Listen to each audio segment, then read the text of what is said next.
Tell the person beside you, run to the rock. Run to the rock. You are not meant to do life alone, brothers and sisters. Jesus, hallelujah. You need Jesus as your cornerstone. He is your rock. Amen? Amen. Kaya sabihin mo ulit sa katabi mo, you are not alone. Of course, hindi lang si Jesus ang kasama mo rin ako. Amen? We are one family here at the feast. Nagdadamayan, di ba?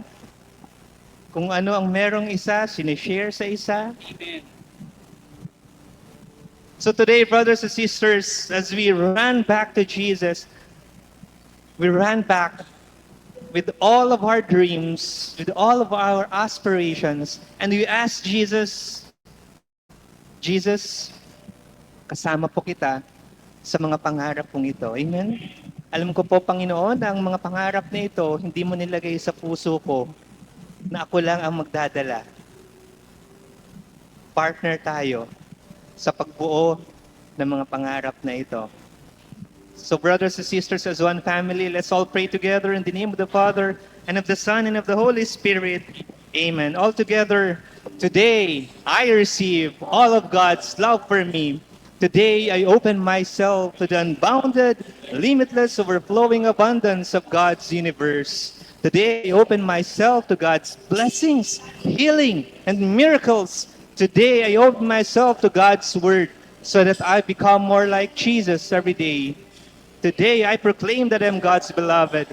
I am God's servant. I am God's powerful champion. And because I am blessing the world in Jesus' name.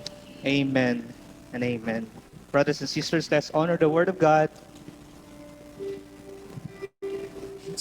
Thy word is a lamp unto my feet and a light unto my path.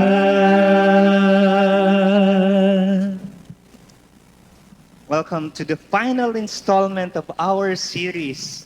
Natapos na at sa araw na ito, brothers and sisters, this is going to be mind-blowing because our topic for today, alam ko, bawat isa sa atin na-experience o di kayo na may na-experience ito, no? So, today we are going to talk about healthy relationship with healthy stress. Taas ang kamay ng mga nakakaramdam ng stress. Meron ba? Yung mga hindi nakakaramdam ng stress, wow! Sana all.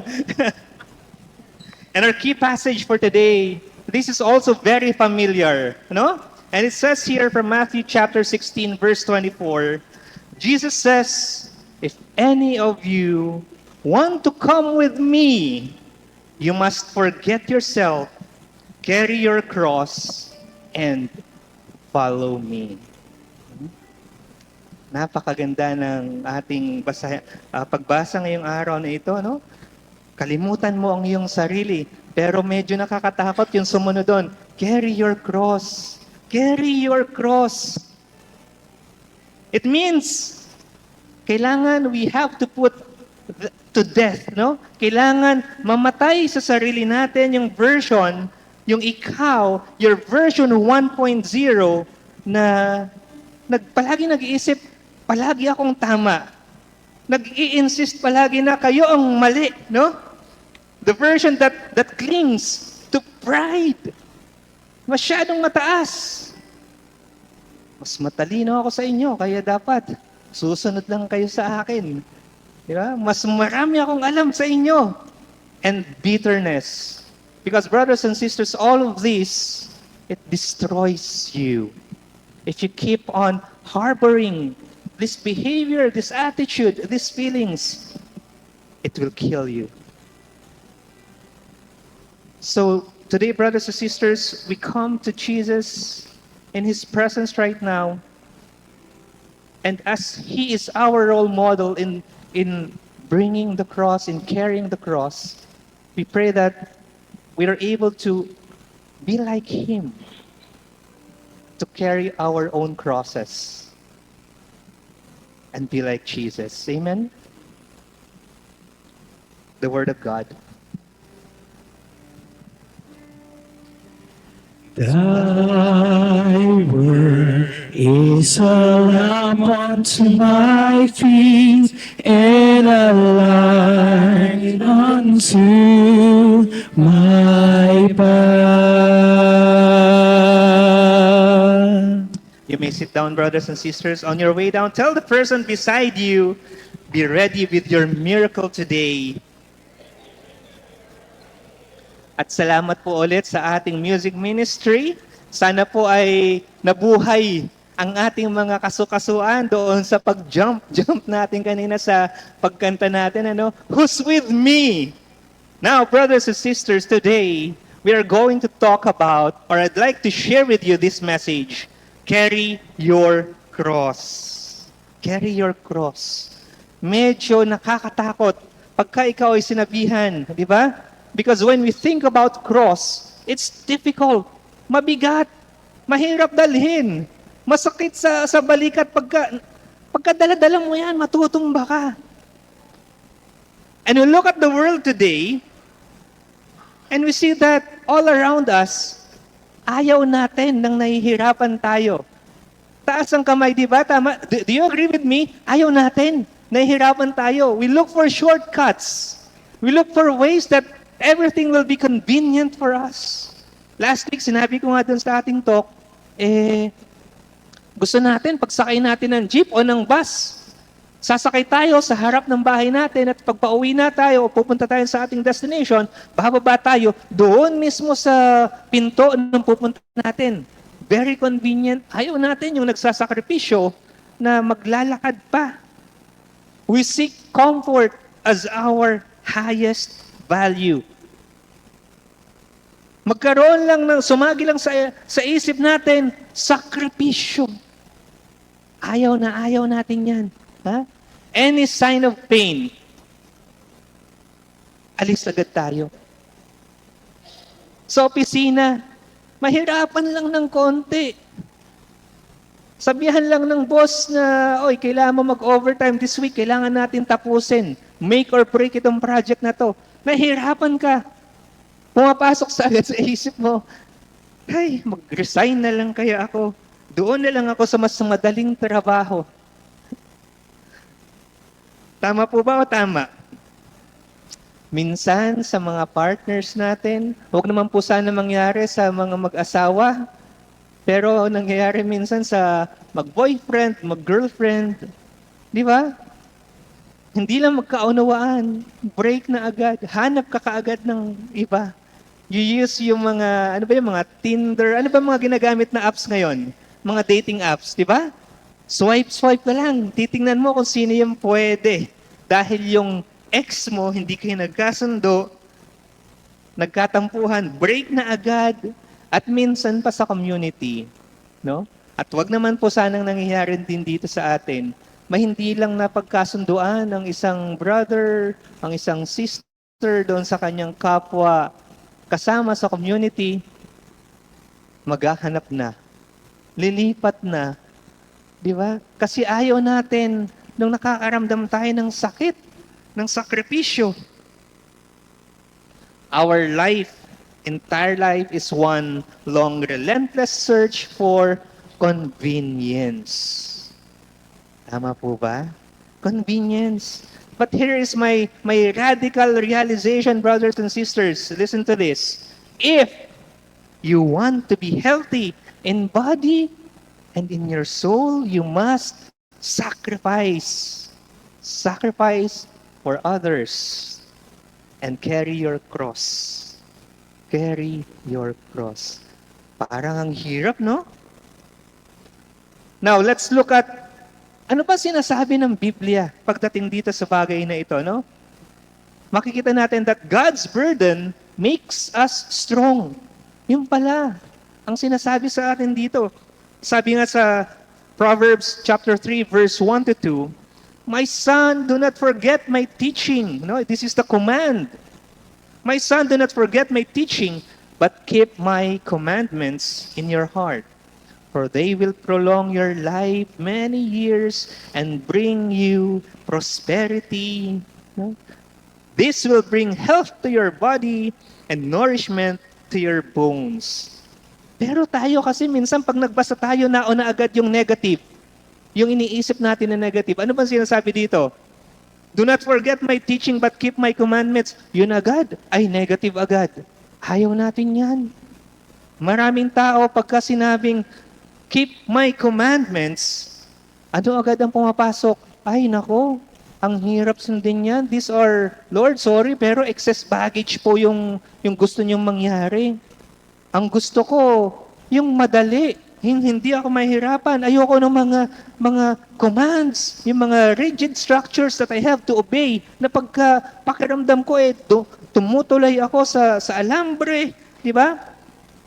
I want to chart my own path without anyone telling me, without me obeying any commandments, even your commandments, Lord. Minsan ganun yung iniisip ng mga tao, kaya ko naman to. Hindi ko kailangan. Hindi kita kailangan, Lord. Whatever authority you have, hindi ko po yan kailangan. Because we want to rule our lives. Tayo ang masusunod. Kaya nga palaging naririnig natin, my body, my rule, my life, I'll do whatever I want because it's my life, di ba? My, sa akin. At walang iba pa. But brothers and sisters, without the burden of God's commands, yung ating katawan, ang ating kaluluwa, everything that we are will atrophy. Anong ibig sabihin? Manghihina. Manghihina yan. Papatunayan ko po yan sa inyo mamaya. Ha? Keeping God's commands in our hearts, meron po yung physical benefits. At yun po yung sinabi doon sa second part ng Proverbs. Ano po yung sabi tungkol dito? Number 1, prolong our life. Sino po dito ang gustong humaba ang buhay? Taas ang kamay. Yung mga hindi nagtaas ng kamay. Anong gagawin natin doon, ha? Dadalawin na lang natin later. Number 2, bring health to our body. Health is wealth. Totoo po yun. Tama po ba? Na pagka ikaw ay nagkasakit, kahit anong yaman mo, ubos na yung lahat yan. So bring health to our body. And number 3, nourish our bones. Lahat ng mga kailangan ng ating kaluluwa. Now, this brings me to our big question. Ito po, pag-usapan natin tungkol sa stress. Ang tanong po ito, is stress really bad for you? Tanong mo sa katabi mo. Tingnan mo yung katabi mo, stress ba yan sa'yo? Yan ba yung tao nagbibigay ng stress sa'yo? Yan bang tao yung katabi mo yan is that person bad for you? Now, narinig na rin po natin ito, no? Yung sinasabi na stress kills. Taas ang kamay. Naniniwala po ba tayo doon? Stress kills. Yes or no? No? May nagsabi yes, yung iba, ano kaya yon? Brothers and sisters, let me tell you this. Stress does not kill. Ha? Ano yung nakamamatay? It is the unmanaged stress. Why? Because you see all stress all around you. Ang problem is, if you are unable to manage it, if you have that wrong relationship with stress, yan ang delikado. Yan ang nakamamatay because it will damage our bodies. No? Nagkakaroon po ng epekto yung pong ating mga cells, no? Nag-react yan sa stress. Ang good cells namamatay, nagkakaroon ng bad cells. So, yun ang kailangan nating isipin. If you really think about it, brothers and sisters, exercise is also a form of stress. Tama ba? Pag nag-exercise tayo, nakaka-stress. Tumataas yung ating BP, tumataas yung ating heart rate, di ba? Pinagpapawisan, hinihingal. Exercise is intentional stress. Bakit po? Ha? Kasi kailangan natin na medyo ini-stretch natin yung ating katawan. Example, if you want to prevent osteoporosis, ano po yung osteoporosis? Yung sa, ano, di ba? Yung paghihina ng ating mga buto. Ha? Kasama na rin dyan, kunwari, pag mahina na yung buto mo, pwede kang magkaroon ng scoliosis. Di ba? O kung hindi, maging brittle yung buto mo. Yan. Now, aside from getting a lot of sunlight, di ba sinasabi natin, dapat labas ka, lakad-lakad ka, mainitan ka para that's good for your bones. You can do this also every morning. You exercise, do 100 jumps. Pwede yan, ha? Ini-stress mo yung buto mo, ini-stretch mo yan. Ha? Ini-exercise mo. Lumalakas. Pagka ini-exercise natin yung ating muscles, yung ating mga kasu-kasuan, lumalakas. Another example is this. Ito napakasimple lang. Pagka ikaw ay magsusuot ng medyas, ang iba sa atin, pag magsusuot ng medyas, uupo, di ba? Tapos saka isusuot yung medyas na gano'n. Why don't you try this? Pag nagsuot ka ng medyas, huwag kang umupo. You just bend and then just put your socks over your left foot. Ayan. That's also a form of exercise. Ayan, ganyan. Dito din, di ba? Minsan sa simula, lalo na pagka hindi ka sanay, medyo gigewang-gewang ka niyan. But when you are able to reach your balance, lumalakas ang iyong mga kasukasuan, ang iyong buto. Minsan makita para kang ano ba yung mga tawag doon, parang gumaganong-ganong ka, nakakatawa yan eh.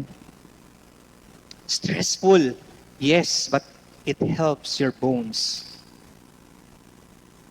Now, brothers and sisters, kapag itong mga exercises na to, pinagsama natin, your body becomes stronger. Ha? Kung titingnan natin, meron tayong mga kasama, hindi naman siguro lahat, mga senior citizen, may difference. Yung iba, ang gaganda ng katawan. Why? Kasi kaya nila, nag-exercise pa rin sila.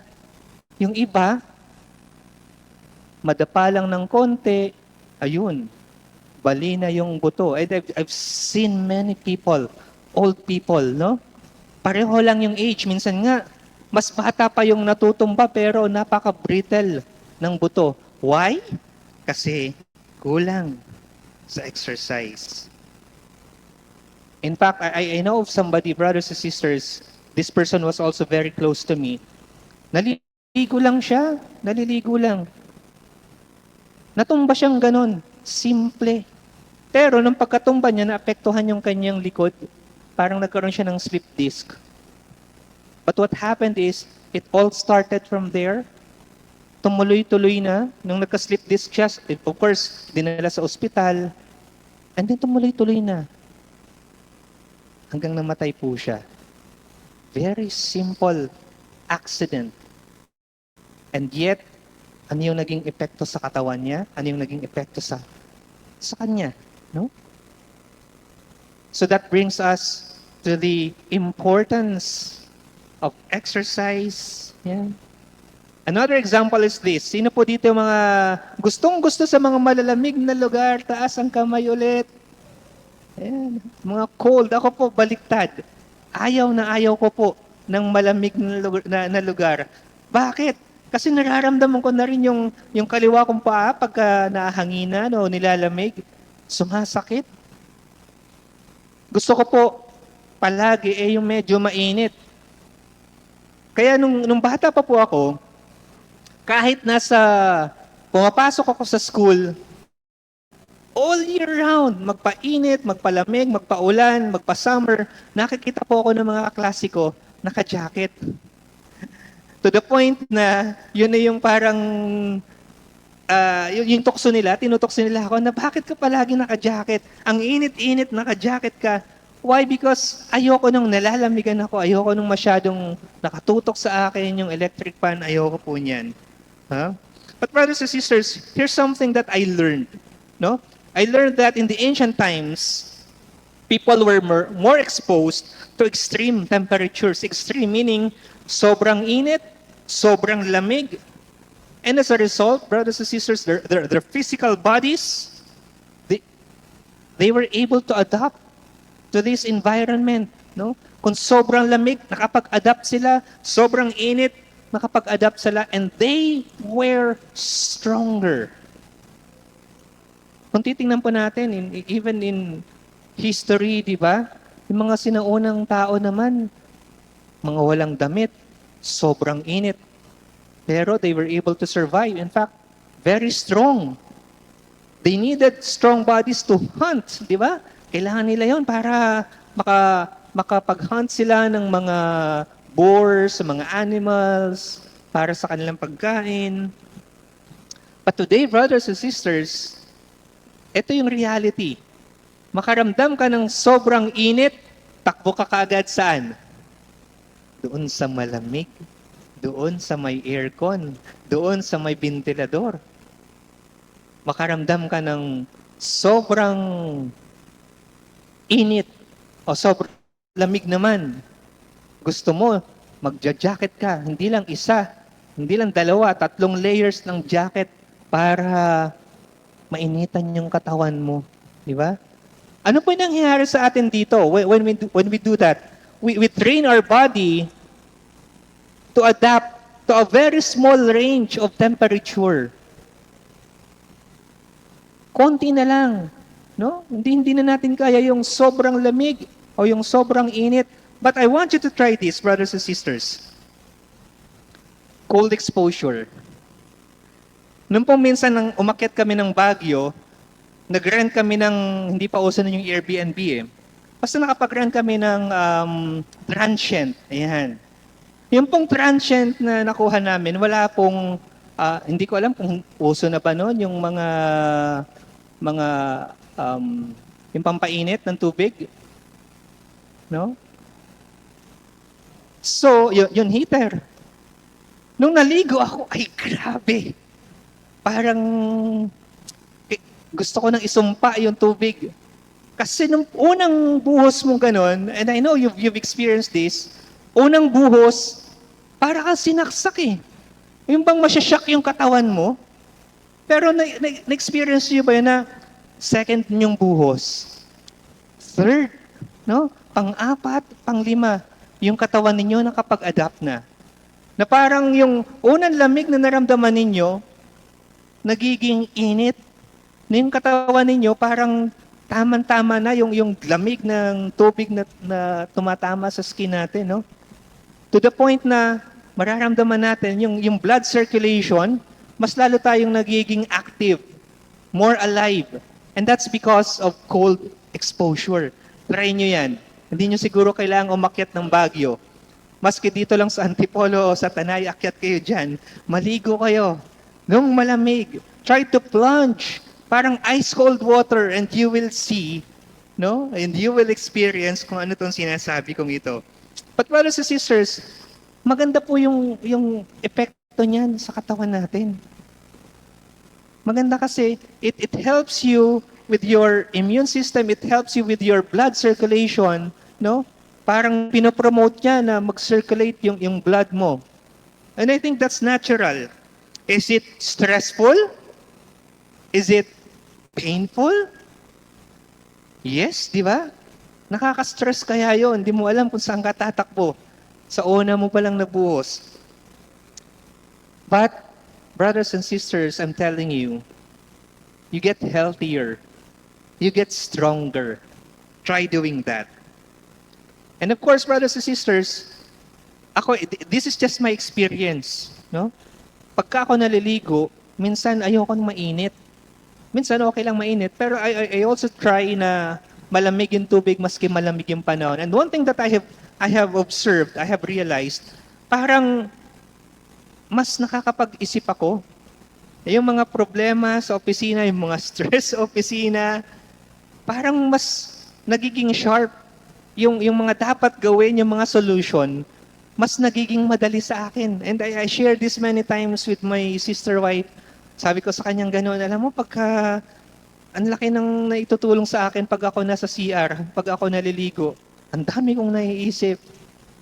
Ang dami mga, ay oo nga ano, kahit problema sa opisina, and then, I'm not kidding brothers and sisters, kahit yung mga technical issues, mga technical problems sa opisina, pag naliligo ako, paglabas ko, alam ko na yung gagawin ko. Ganun siya. Now, of course, these two, kailangan mong maligo, kailangan mong mag-exercise, but let me share with you two practical ways to help you with stress. And okay lang ba, brothers and sisters, if I ask you to stand up? Tayo po tayong lahat. Ayan, galaw-galaw muna natin yung ating mga katawan para medyo mag-circulate yung ating mga dugo sa ating katawan. Yan. And then, I'd like you to inhale. Pag inhale mo, tapos pag exhale, ha! Okay? Ready? 1, 2, 3. Inhale. Exhale. Ha! Ayan. Dadagdagan natin. Pag inhale natin at pag exhale, I want you to put the biggest smile on your face. Ha? Okay lang kung labas ang gilagid, labas ang ating mga ngipin dyan. Kahit po nakapustiso lang kayo, okay lang yan. And kahit yung sinasabi natin na fake smile, I'd like to see big smiles. As in talagang gano'n, no? Mga ganyan, okay? Are you ready? 1, 2, 3. Inhale. Exhale. Ha. Smile. I'd like to see bigger smiles. Yan. Sige. Sige pa, smile pa. Yun talaga yun. Tapos yung kamay nyo nakaganito. Eh, put your hands beside your body. And then your biggest smile. Ayan. So habang nakaganyan ka, tumingin sa katabi. Ha? Oh. Diba? Sarap sa feeling, di ba? Natatawa ka pero nakakapaglabas ka ng stress sa katawan. Now, I want you to do that, brothers and sisters. Kunwari, nasa office ka. Ang dami-daming pinapagawa sa'yo. No? Yung pinapagawa sa'yo, dagdag ng dagdag. This is what I want you to try. Kung nasa room ka, kung di man nandun ka sa iyong work area, tayo ka lang. Tapos gawin mo yan. Let's do that. 1, 2, 3. Inhale. Exhale. As ganun ka. Gawin mo yan sa opisina. Tingnan nyo. Yung tao na palaging nagdadala sa inyo ng mga tasks, ng mga gagawin, mga paperworks, paglapit niyan sa'yo, ay may papagawa ako sa'yo, ganun ka kaagad sa kanya. Ewan ko lang kung lalapit pa ulit sa'yo yan, di ba? Tanggal ang stress mo, sigurado. Now, this is a second exercise that I'd like you to do. And this is very deadly. Ha?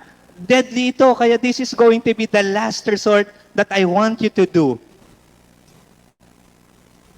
Put your arms like this and your fingers. Ayan, ganyan nyo lang. And then, i-close nyo yung inyong left eye. Now, close your left eye. Ayan. And then, look for that person na nagbibigay ng stress sa inyo. Okay? Yung space na to, i-position nyo doon sa may bandang ulo ng taong yan. Ha? And then, 1, 2, 3, squeeze. Di ba? Parang pakiramdam mo, eto ka ngayon.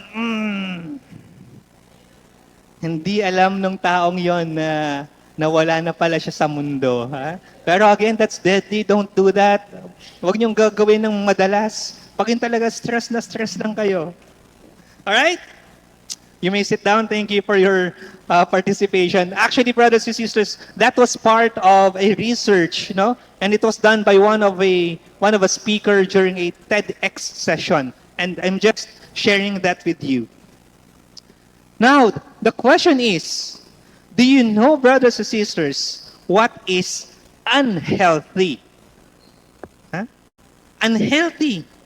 Tanong nyo sa akin, Brother Alex, ano yung unhealthy? Parang mas kailangan pang hinaan ng konti yung boses. Brother Alex, ano yung unhealthy? Ayan, mas mahina pa dyan. Anyway, what is unhealthy is having no stress. Having no stress. Let me prove that to you. In our office, sa opisina namin, pagka nagkakasama-sama, no, kakakumpulan, ang palaging pinag-uusapan, kailan magre-retire? Uy, ilang years ka na lang, tapos magre-retire ka na. Uy, napalitaan nyo ba? Si ganito, si ganyan, magre-retire na.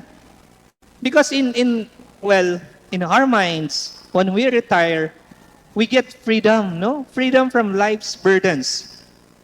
But let me tell you a very simple fact. Fact po ito. Totoo po ito.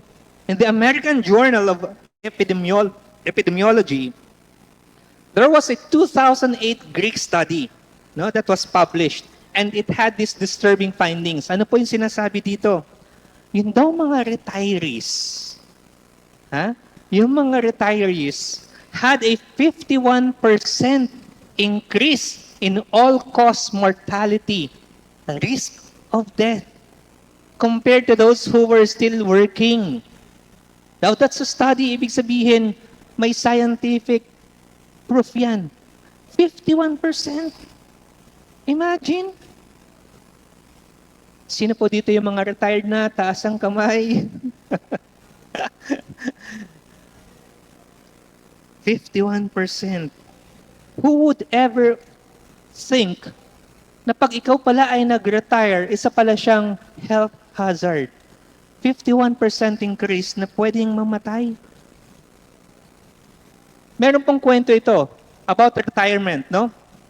Before 1930s, ang mga tao po noong panahon na yon, hindi po uso ang retirement, no? Walang retirement. People work every day, regardless of age. And they only stop working when they die. Pag namatay na sila. That's the only time that they stop working. Pag namatay na. Trabaho pa rin. Kahit anong edad mo na. Nagtatrabaho pa rin. Kung hindi na sila nakakapagtrabaho, physically, they still work as what? Consultants sa kanilang mga community. Because of their wisdom, pwede sila yung parang nilalapitan pagka merong mga decisions sa community, merong mga kailangang ikonsulta. So sila yun. Nung unang panahon kasi hindi pa uso yung mga AI na yan. Wala pa yung Google, wala pa yung search engine, wala pa yung internet. Etong mga elders na ito, sila yung mga source of wisdom. However, there came a point na nauso na yung mga factory. Nagtayuan yung mga factory, and that's where this happened, no? Inintroduce ang pension. Paano po makukuha ang pension? Pag nag-retire ka na, yung concept of retirement doon yan lumabas. Pag nag-retire ka na, makakakuha ka ng pension mo. So that, yung ibig sabihin nito, people will be encouraged to resign, no, at a certain age. Forced resignation na. 65 years old. Retired ka na. Ito ang pension mo. Ayan. Eh, nung unang panahon, brothers and sisters, ang lifespan ng tao is only 63 years old.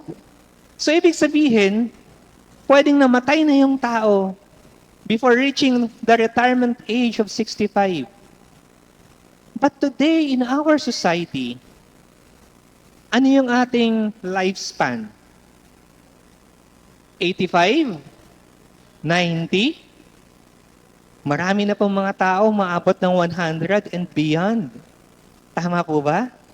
Sino po sa atin dito yung mga older than 65? Taas po ang kamay. Oh, dito pa lang, meron tayong mga kasama. More than 65 years old. But what happens, brothers and sisters? Nag-retire ka na and then, umabot ka ng 100 years old. Anong gagawin mo doon sa 35 years ng buhay mo? Uupo ka na lang ba? Titingin sa labas? Manonood ng mga taong naglalakad sa labas? For 35 years? Now, we're talking about stress. Here's another question for you. Do you know what else is stressful? Let me share this with you. Carrying your cross. That's stressful. When you follow God's commands, stressful yan. Mahirap yan sa karamihan sa atin. What else is stressful? When you embrace your purpose. Sometimes, kailangan mo ng sakripisyo. Stressful yan. When you serve in the ministry, yung ating pong mga servants dito, mga servant leaders, minsan naiisip ng iba nating kasama, bakit ba ako nagsuserve? Dinagdagan ko lang ng stress ang buhay ko. Hindi pa ba sapat yung problema sa bahay? Dinadagdagan ko pa ng problema sa ministry. Serving in the ministry is stressful. When you grow yourself, that's stressful. Regardless whether it's your physical self or your brain cells, di ba? Nagbabasa, nag-aaral. That's stressful. Lalo na pag kayong pinag-aaralan natin, kailangan merong maipasa para maging certified. That's stressful.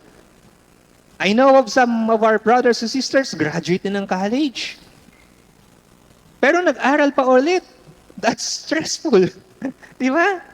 When you develop yourself, you know what else is stressful? Loving your neighbor. Look at the person beside you. Again, let me ask you, yung bang taong yan, stress sa buhay mo? Ha? Lalong-lalo na kung yung taong yan, siya yung talagang nagiging source ng pasakit sa buhay mo. That person hurts you in so many ways. Mga expectations that are unmet sa mag-boyfriend, mag-girlfriend, di ba? Sa mag-asawa. Stressful. Another stress is this, forgiving that person who hurt you. That's also stressful. Lalong-lalo na kapag yung katabi mo, yung kakilala mo, hindi naman unang-una humihingi ng patawad sa'yo. And yet, you choose to forgive.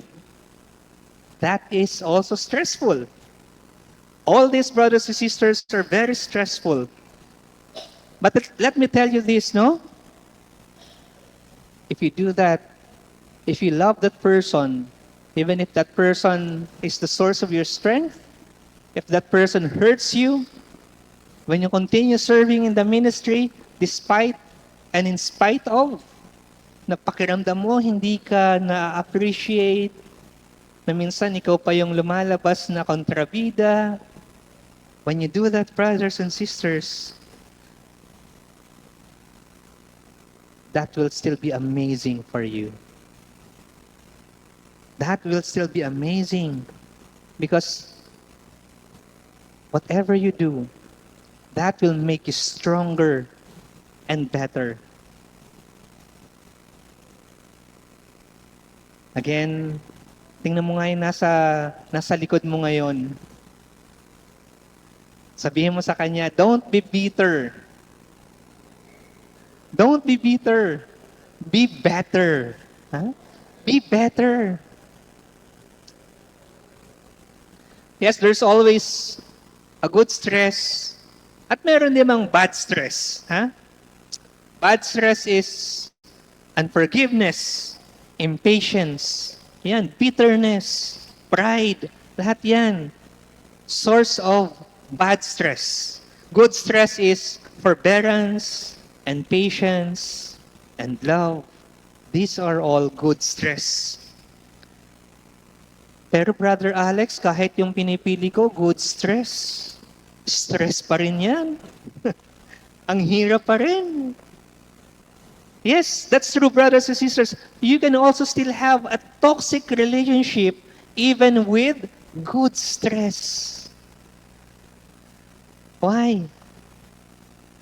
Let me go back. Doon sa sinabi natin kanina. Because it is still an unmanaged stress. Do you want to know how you can manage your stress? Yes? Do I hear an amen? Amen? Two ways. You have to carry your cross in two ways. Number one, carry your cross with trust. Carry your cross with trust. Now, Jesus said about this, no? This is what he said about it.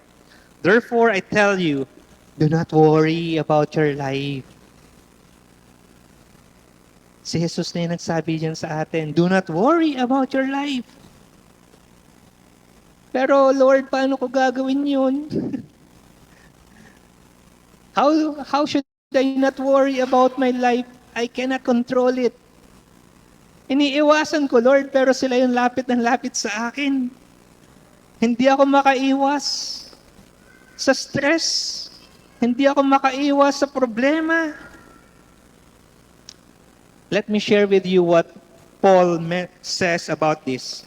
And this is also similar to what Jesus told us, no? In Philippians chapter 4, verse 6 to 7, ang sabi ni Paul dito, do not be anxious about anything, but in every situation, by prayer and petition, with thanksgiving, present your requests to God.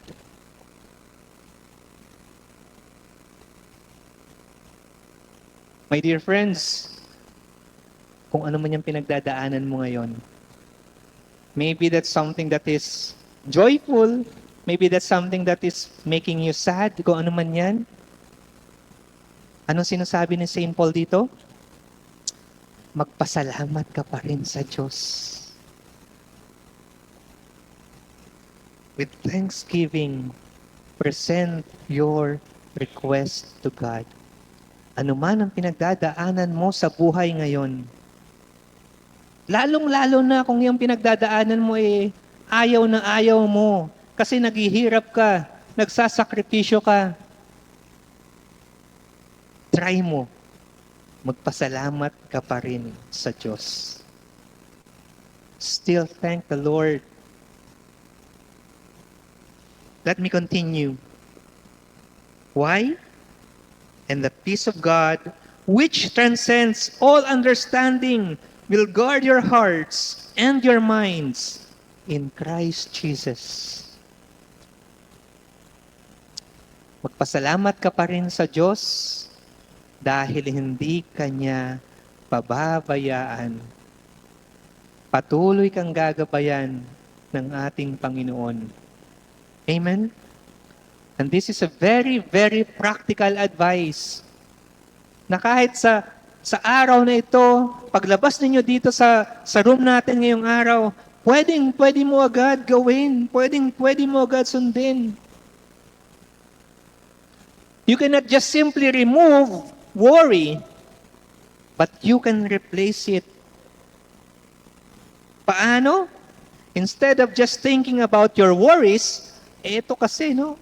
Kasi alam niyo, brothers and sisters, kasi minsan ganun tayo. Di ba? And I think that's part of our human nature. Nang unang papasok sa isip natin, yung negative. But pray for your worries. Pray for them. And start thanking God that He will take care of them. Amen? And that's His promise. Ito.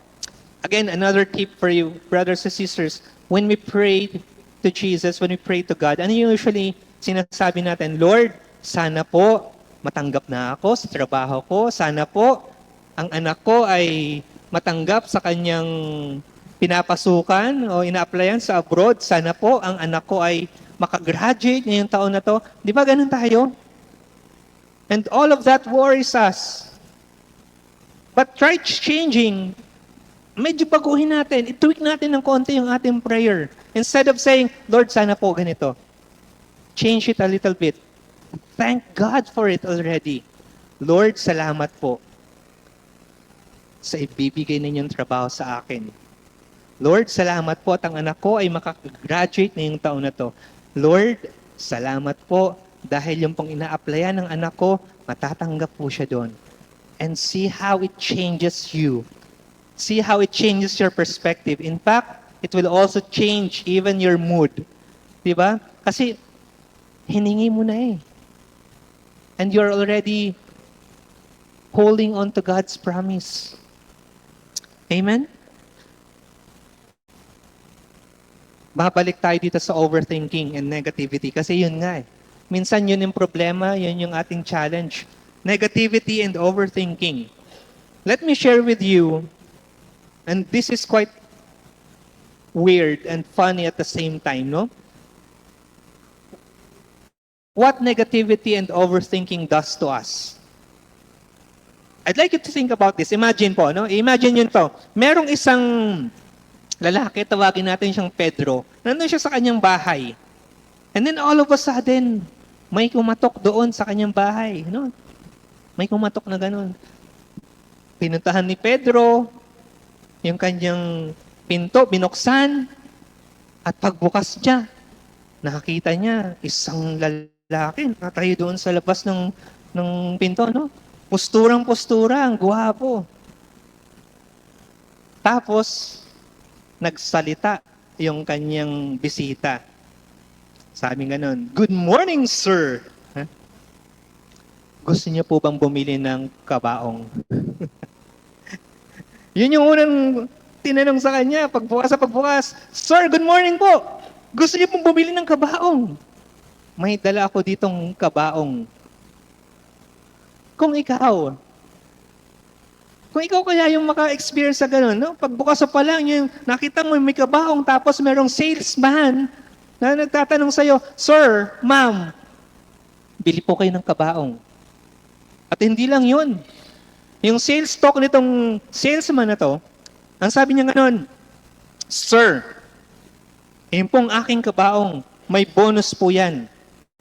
Pagbukas po ninyo, may patay na po sa loob yan." Wala na po kayong aalalahanin. Ano kaya ang gagawin ninyo? Ha? What will you think? How do you respond? Siguro sasabihin mo, weird itong taong to. No, I'm okay. Di ba? Of course, you still want to be polite doon sa salesman. Trabaho niya yun eh. "No, sir, okay lang po ako. I'm good. Thank you." And then, you close the door. And that's it. End of discussion. Walang problema. But let me give you this one example ulit, situation. What if, pagbukas mong ganun, tapos tinanong ka, "Sir, ma'am, ang ganda po ng ating kabaong. Gold yan, ang ganda." Ha? Yung pong nakalagay dyan, bangkay dyan. Meron pang gawa ni Arne Barong, yung kanyang barong. Ganon. May punit sa likod. Paano kaya kung ang ginawa nitong taong ito, "Ay, sige po, pasok po kayo." Pinapasok niyang ganon. Di ba? Nakinig siya doon sa sales talk. Tinignan nila yung kabaong, tinignan yung bangkay. At hindi lang yan. Paano kung binili niya talaga yung kabaong? "Ay, ang ganda po ng kabaong. Bibili natin." And what's even worse, pagkabili ng kabaong, inilagay pa doon sa loob ng bahay at i-display para makita ng lahat. Weird, di ba? Nangyari na po ba sa inyo yan? Meron ba? Again, brothers and sisters, fiction lang po yung kwentong yan. Pero kung iisipin natin, hindi ba ganyan-ganyan kapag ikaw, kapatid, ay nag-overthink, puro negative ang pumapasok sa iyong isip. Hindi ba ganyan-ganyan yan? You allow yourself and you invite all the negativities, all the dirt, all the lifeless and rotting thoughts and let them stay in your mind. Hinayaan natin pumasok lahat ng nakakasira sa atin. At hindi lang yon. Every day, day in and day out, yun at nang yun at nang yun ang ating iniisip. Naku! Di ba? 10 steps forward palagi ang iniisip natin. Hindi ba man nangyayari, iniisip na agad natin. Brothers and sisters, here's my message to you. When you realize that overthinking is knocking on your mind, this is what you do. Sabihin mo lang yan. Sa negative thoughts na yan, sabihin mo sa kanya, no, I'm good. And then close your door. Amen? We have to snap out of that vicious cycle, no? Paulit-ulit of overthinking and replace it with what? With prayer, thanksgiving, and self-care. Ano-ano po ba ang mga pwede natin gawin dito? Of course, prayer. Huh? Every day we should pray about our thoughts, but we can do something about it. Pwede nating gawin na magsulat sa journal, diary. Sulat natin doon. O hindi, you talk with a friend, you confide. O hindi naman, you go out and just bike under the sun. Kung meron kang bisikleta, labas ka, magbike. That's good for you. Or, do a cold plunge, katulad nung sinabi ko kanina. Huwag mong buksan yung heater mo. Instead, gawin mo doon sa malamig and just take a quick cold shower. That will do good for you. Marami kang pwedeng gawin to replace those negative thoughts with something that is better for you. And this is the second tip, brothers and sisters. Second, carry your cross with love.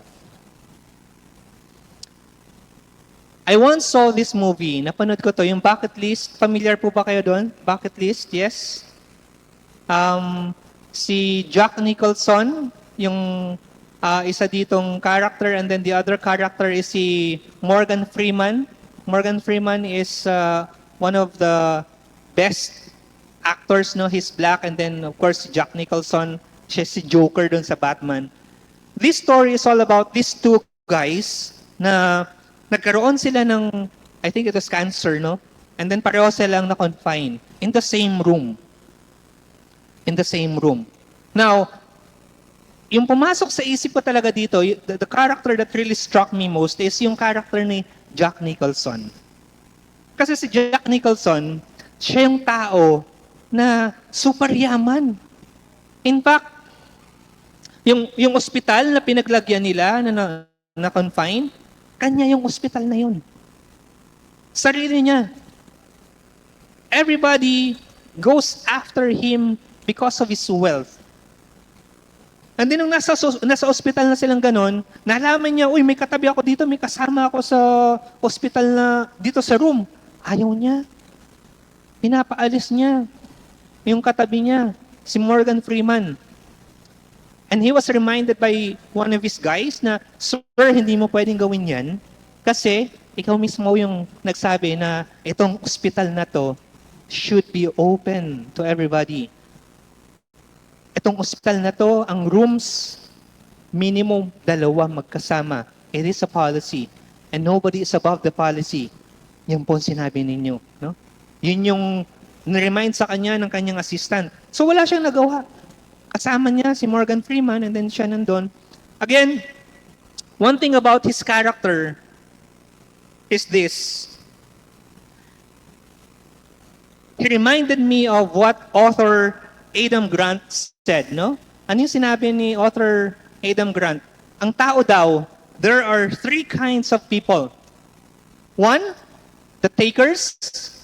One, the matchers. And the third one is the givers. And I think we talked about this, I think, a few talks before, no? And this guy, etong si Jack Nicholson, yung character niya, he is 100% taker. Anong ibig sabihin nun? Wala siyang pakialam kung may masasagasaan siya. Basta siya, kung ano yung gusto niya, kukunin niya. Akin ito. Ayokong kasama yan. Paalisin yan. Na even in the courthouse, kung ano yung gusto niya, imagine, nasa courthouse siya, umiinom siya ng kape in front of the judge. Ganun yung character niya. He is a 100% taker. It was the core attitude of his entire life. A ruthless businessman na sa kanya, ang bawat sentimo, kailangan alam niya at hindi siya mamimigay kung yon ay hindi babalik sa kanya ng mas malaki. That's who he was. Kaya naman ang nangyari, nung nandun yun na siya sa ospital na yon, nobody was visiting him. Not even his family, his wife. In fact, ang pagkakaintindi ko nga, dinivorce na siya ng asawa niya. His kids, they don't want to see him. He was all alone. He was by himself, suffering. He lost even all his real friends. At sino lang yung pumupunta sa kanya? Number one, yung kanyang lawyer, yung kanyang attorney. Why? Because he pays. Binabayaran niya yung attorney niya. Number two, sino pumupunta sa kanya? Yung assistant niya. Bakit? Eh kasi, assistant niya, empleyado niya, binabayaran niya. But no one else came to him. The only guys who stuck to him are the guys who needed his money, nothing more. Why? Because he had nothing else. Wala na naiwan sa kanya. Yes, he is a multimillionaire, but he is the poorest of all multimillionaires. Ano pong ibig sabihin nito, brothers and sisters? Pagmamahal. Love. Yun ang kulang sa kanya. And love is healthy. If you are without love, etong yung character ni Jack Nicholson, what do you think caused it? Yung kanyang cancer, yung kanyang problema sa kanyang health, all the stress, the people leaving him, nobody loves him. But what if somebody loves him? What could have happened? What could have happened? Hindi ko na po ikukwento yung buong kwento ng movie na yon, but something happened. A miracle happened in that movie. So I invite you na panoorin nyo na lang po siya. But my message is this. And I'd like to point out, without love, our body starts dying. Unti-unti tayong mamamatay. Again, there's a scientific proof behind it. According to Dr. David McClelland, one of the most well-known doctors in the field of psychoneuroimmunology. Listen to this. People who lack loving relationships increase their risk of early death by 50%. Almost the same risk as those who smoke 15 cigarettes a day. Kung walang pagmamahal sa buhay mo at walang nagmamahal sa'yo, yun pala yung epekto nun. 50% of early death. Gusto mo bang maging mas healthy ngayong taon na to? Yes? Amen? You need loving relationships. You need loving relationships. Kailangan mo ng mga tao. Surround yourself with people who love you, who take care of you, no? Who is concerned about you, kung kumain ka na ba, kung okay ka ba. Kahit brothers and sisters, minsan yung taong yan source ng stress sa buhay mo. Again, look at the person beside you. Love that person. Kung katabi mo ang iyong minamahal sa buhay, your husband, your wife, may I ask you to just embrace the person. Embrace that person. Yakapin mo ang taong yan. Kahit ang taong yan ang source ng stress mo. Embrace your stress. Ha?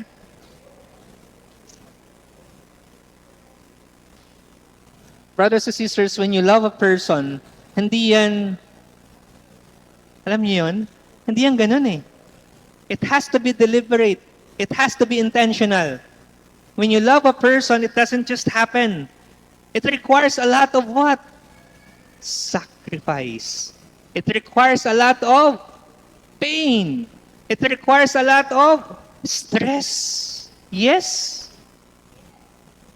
Pero you can manage that. The pain, the stress, the sacrifice, you can manage that. Because at the end of the day, when you really, really love, kung talagang totoo ang pagmamahal mo, real love is a cross that you must carry. It is a cross. And you have to embrace that cross. When Jesus said, carry your cross, my dear friends, hindi niya sinasabi na kailangan malakas ka, na ipakita mo sa akin na yung cross, kayang-kaya mo. Noon, hindi po ganun ang sinasabi ni Jesus sa atin. He is asking you to exchange what you are carrying. Kanina, sinabi ni Father, di ba? About bitterness during his homily. Sinabi ni Father kanina, you are the salt and the light of the world. But you do not live just by yourself or for yourself. You are the salt and the light of the world for other people. You shine your light not just for you, you shine your light for others. Natatandaan po natin yung gospel kanina ni Father? It's the same thing. You exchange what you are carrying. If you are full of bitterness, if you are full of hatred, fear, if you are full of worry, overthinking, negativity, brothers and sisters, let me remind you that you are never designed for that. You are never designed to carry all of these things. Ano po ang sinasabi sa atin dito? Na ikaw, you are instead designed to carry God's burden. Ano ulit ang sinabi ni Jesus sa atin? Come to me, all of you who are weary and burdened, and I will give you rest. For my yoke is easy and my burden is light. Bakit po easy? Bakit po magaan? Why is it light? Why is this yoke easy? Why is this yoke light? Because it is designed, brothers and sisters, the yoke is designed for 2 oxen to carry it together. Not just one. Dalawa po. For my yoke is easy and my burden is light. Your cross is light and easy because you are not carrying it alone. Jesus is carrying your cross with you. So today, brothers and sisters, as we end our talk series, we are all reminded, lumuhod ka at pasanin mo ang krus na ipinapatong sa iyo. Ang krus na yan, brothers and sisters, that will remind you that you have to trust Jesus. That cross is a reminder of love. Of the love that the person who has been crucified up there, his love for you. And he is inviting you today, encouraging you. Hindi ka nag-iisa. God is with you. Jesus is carrying the cross with you. May I invite you to stand up, brothers and sisters.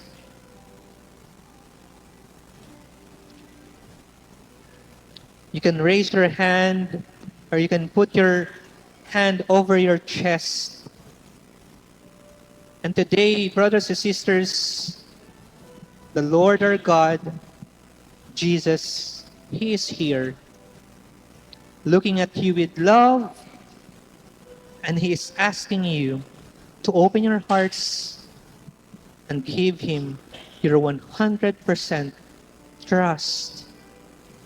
And He is asking you to love like Him, to take away all the bitterness, all the hatred, all the worry in your hearts. So we come to Him in the name of the Father, and of the Son, and of the Holy Spirit. Amen. Lord Jesus, we lift up to you our bodies, our minds, our souls, and our spirit, Lord. We lift up to you whatever hatred, whatever worries, whatever challenges, Panginoon, the bitterness, the pride, the greed, the gluttony that we are going through, all of this, Lord, that is inside our house, inside our hearts today, Panginoon. We invite you, Lord, take away all of this, remove all of this, Panginoon, and replace it with prayer. Replace it, Lord, with that relationship that we all long with you, Panginoon. We come to you today and we ask you, Lord, to fill our hearts with all of these, the love, the trust, and we hold on to your promise, Lord, that you will always be with us. Lord, we pray that as we encounter stress in our lives, in our work, in our relationships, in our family, Panginoon, that what we have learned today, your message that you have shared with us today, Panginoon, that we will be able to apply in our lives. Lord, walk with us, be with us now until the end of our lives. In Jesus' name, we pray. Amen and amen.